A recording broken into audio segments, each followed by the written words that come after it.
Assalamualaikum warahmatullahi wabarakatuh. Alhamdulillahirabbil alamin. Wa bihi nasta'in wa la burdi baratin. Wassalatu wassalamu ala sayyidil mursalin wa imamil muttaqin khatamun nabiyyin wa ala alihi washabihi ajmain. Rabbi shrah li sadri wa yassir li amri wahlul 'uqdatam min lisani yafqahu. Alhamdulillah di bulan suci ini kita bisa bertatap muka, yang alhamdulillah Allah masih memberikan iman dan Islam kepada kita semua, hingga kita bertemu di bulan yang insya Allah dimuliakan Allah. Sahabat semua, agama yang Allah SWT ridhoi hanyalah Islam. Ini adalah prinsip yang harus ada dalam diri setiap muslim. Selain Islam adalah kekufuran dan sesatan. Allah SWT berfirman, Inna dina indallahil Islam.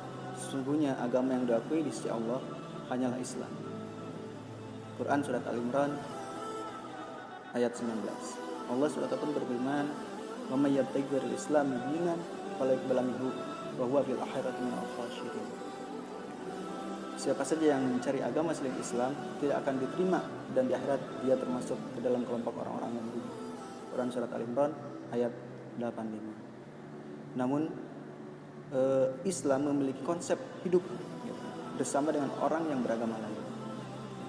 Islam menggariskan sejumlah ketentuan, antara lain pertama, Islam tidak akan pernah mengakui keberadaan agama dan keyakinan selain Islam. Seluruh keyakinan dan agama selain Islam adalah kufur. Demokrasi, pluralisme, sekularisme, liberalisme, dan semua paham yang lahir dari paham-paham tersebut adalah kufur. Agama Yahudi, Kristen, Hindu, Buddha, kebatinan, dan lain sebagainya, semuanya kufur. Siapa saja yang meyakini agama atau paham tersebut, baik sebagian maupun keseluruhan, adalah kafir. Jika pelakunya seorang muslim, maka ia telah murtad dari Islam. Tidak ada toleransi dalam perkara semacam ini. Kedua, tidak ada toleransi dalam perkara-perkara yang telah ditetapkan oleh dalil-dalil qat'i, baik menyangkut masalah akidah maupun hukum syariah.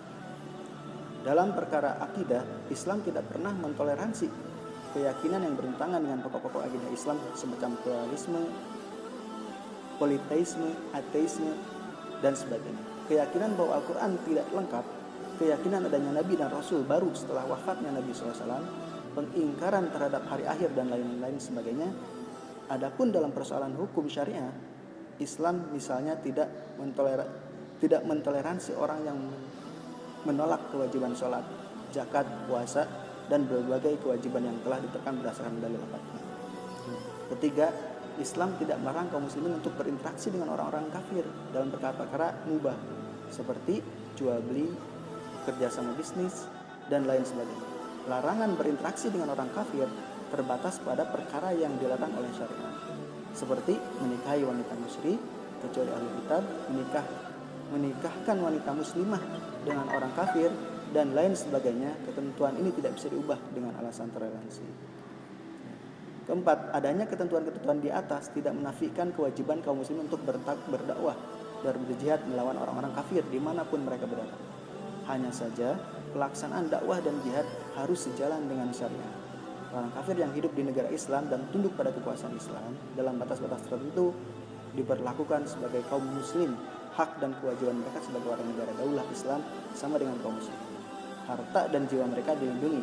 Adapun terhadap kafir harbi, maka hubungan dengan mereka adalah hubungan perang. Seorang muslim dilarang berinteraksi dalam bentuk apapun dengan kafir harbi fi'lan, yaitu orang-orang kafir yang memang benar-benar memerangi bahkan musuhi kaum muslimin. Yang sebagaimana kita ketahui sebagai muslim Uighur di Cina, kemudian kaum muslim Palestina, dan sebagainya. Inilah konsep Islam. Islam telah mengajarkan dan memperagakan toleransi dengan begitu apik semenjak masa Rasulullah SAW. Islam memberikan tuntunan bagaimana menghargai dan menghormati pemeluk agama lain. Tidak memaksa non-muslim untuk memeluk Islam. Bahkan pada zaman Rasulullah SAW, Rasul pernah menjenguk orang Yahudi yang sedang sakit, melakukan transaksi jual beli dengan non-muslim, menghargai tetangga non-muslim, dan seterusnya. Negara Islam perdana di Madinah yang Rasulullah SAW pimpin kala itu juga menunjukkan kecemerlangannya dalam mengelola kemajemukan.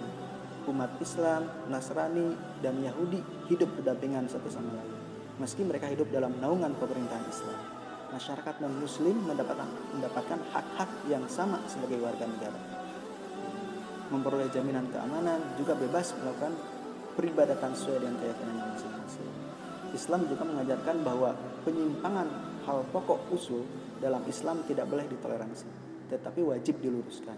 Namun, perbedaan dalam cabang furu harus dihargai dengan jiwa besar dan nafas.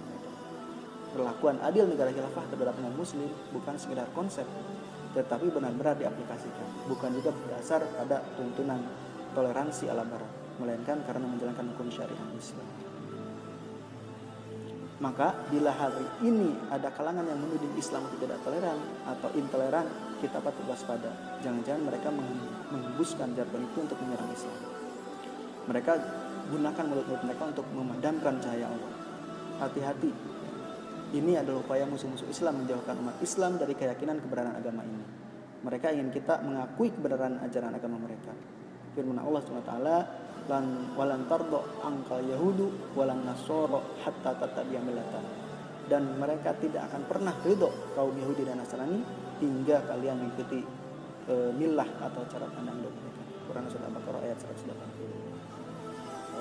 Sahabat sekalian, inilah yang harus kita waspadai dan mudah-mudahan kita dilindungi dari propaganda mereka. Sekian apa yang saya dapat sampaikan. Assalamualaikum warahmatullahi wabarakatuh.